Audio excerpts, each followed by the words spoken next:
Want to talk more, just before we continue that conversation, though, with Simon Marks, LBC's Washington correspondent, about a quite incredible case involving the abduction of an NBC News anchor. This is Savannah Guthrie, whose mother, Nancy, is in her mid-80s and was seemingly abducted from her home in Arizona a few days ago.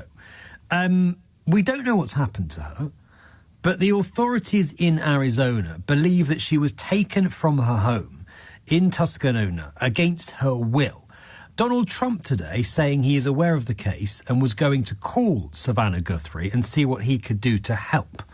It's a curious case. Authorities haven't been able to say definitively that this isn't connected to Savannah Guthrie's job and profession.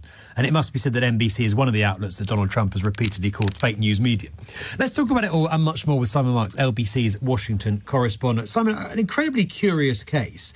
What's the latest from the authorities where you are?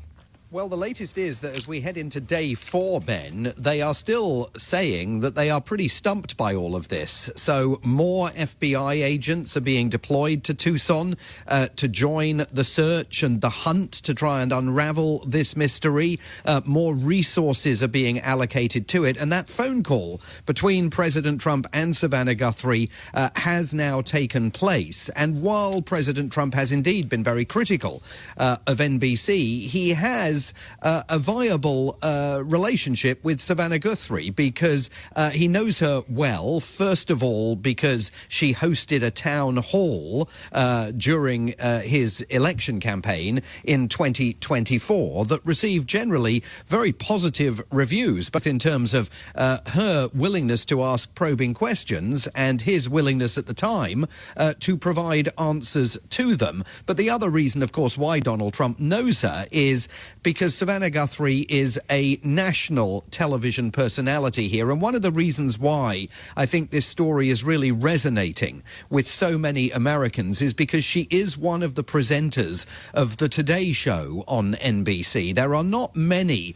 convening moments across the day any longer when Americans enjoy a kind of a common shared experience through TV. But the Today Show is far and away the leading breakfast time TV program on American television. It has a family atmosphere, and I think the fact that this crisis has befallen one of its top presenters has led many Americans to feel very connected to this story. But a total mystery as to the whereabouts of 84-year-old Nancy Guthrie. We know now that she wears a heart pacemaker, that it last pinged her position, or pinged data, rather, to her cell phone, which was still in the house after she appears to have been abducted from the house at 2 o'clock on Sunday morning. She was last seen on Saturday night. The alarm began to be raised by worshippers at her church because she didn't show up for church services on Sunday, and they considered that very unusual. And then, of course, by Sunday evening, the police realised something was indeed amiss. The doorbell camera outside her home appears to have been ripped off. There are reports of blood stains being found. Certainly there are blood stains outside the home. There are some reports of blood stains being found inside the home. Absolutely no indication as to who might be responsible for this. 3 different media outlets, 2 of them television stations in Tucson, and the third, the big show business website TMZ, say they have received ransom notes demanding millions of dollars in Bitcoin for Nancy Guthrie's safe return. The police have not yet said whether they consider those ransom notes to be a serious part of their inquiry, but concerns are growing because she did not, we think, take medication that she needs with her out of the house, and without that medication, the family and police are warning that her medical condition could rapidly spiral downhill.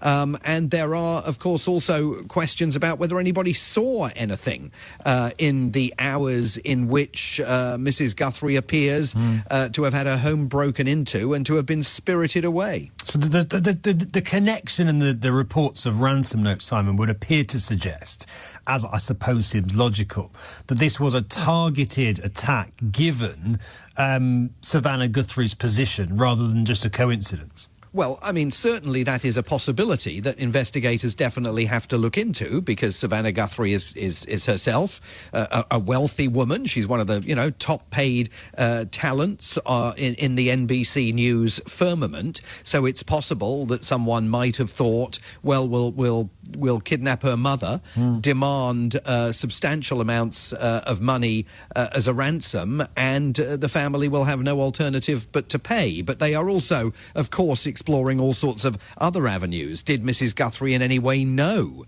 the person or people who abducted her? Was there anything in her life that investigators can pinpoint that may provide clues as to the perpetrators of this? But they genuinely, at press conferences, the local sheriff has seemed very stumped by all of this over the last couple of days. And I think that may be one reason why the FBI has decided now, especially with President Trump taking an interest in the case, as are so many other members of the public, that may explain why the FBI is suddenly flooding fresh resources into Tucson in a bid to try and crack the case. Simon, a couple of other stories to ask you about. Wanted to get your thoughts on this exchange between Donald Trump and CNN reporter and presenter Kaitlin Collins in the Oval Office yesterday.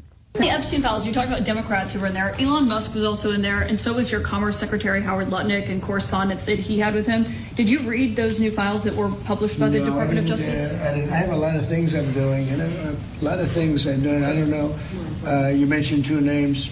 I'm sure they're fine. Otherwise, it would have been major headlines. A lot of women who are survivors of Epstein's are unhappy with those redactions that came out. Some of them, entire witness interviews are totally blacked out. Do you think that they should be more transparent? The fact that they thought they released too much. I heard that, and you tell me something else. So, I think it's really time for the country to get onto something else. Really. Now that nothing came out about me, other than there was a conspiracy against me, literally, by Epstein and other people. But I think it's time now for the country to maybe get onto something else. But what would you say to people who feel like they haven't gotten justice, Mr. President? Something that people care about. Yeah, what did you say? Go ahead. What would you say to the survivors who feel like they haven't gotten justice? You are the worst reporter. No wonder CNN has no ratings because of people like you. She's a young woman. I don't think I've ever seen you smile. I've known you for 10 years. I don't think I've ever seen a smile on your face. I'm asking you about survivors. You know why you're not smiling? Because you're not telling the truth. And you're a very dishonest organization, and they should be ashamed of you. These are survivors of a sexual abuse. It's an incredible exchange, Simon, isn't it? Here you got quite a well-respected political reporter, Kaitlin Collins, asking about Jeffrey Epstein's victims, and Donald Trump responding like every sort of pound-shop misogynist across the world, basically, give us a smile, love. What's the fallout been, or given Trump's sort of record here, has there not been any? Well, I think you're absolutely right to point to the record, because he pulls this only with female reporters, and he pulls it on a continuing basis. He's gone after, most recently, Rachel Scott from ABC News. He's gone after other female members of the press corps. He has a deep, abiding antipathy towards CNN. In fact, he's very much, I think, privately hoping that Paramount gets to buy Warner Brothers Disney, which, of course, owns CNN. And then he's hoping that his political chums at Paramount will do to CNN what they've already done to CBS News in terms of bending the knee before him.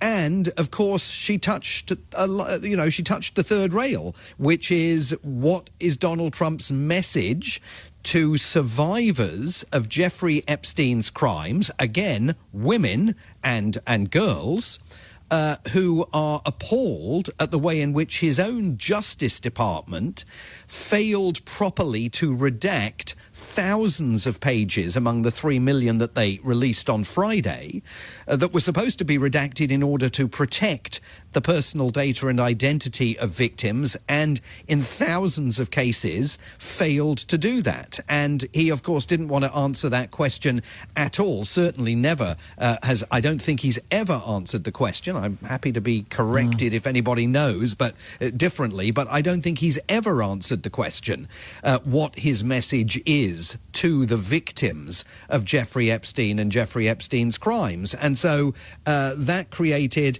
a cauldron in the Oval Office that resulted in him acting that way, which is totally unacceptable. Nothing that she said was false. She was asking exactly the same questions that anybody working for a responsible, serious-minded news organisation would have wanted to ask him yesterday, and she was on the receiving end of the same invective that we will doubtless see him unleash on another female reporter, if not on Kaitlin Collins again, before much longer.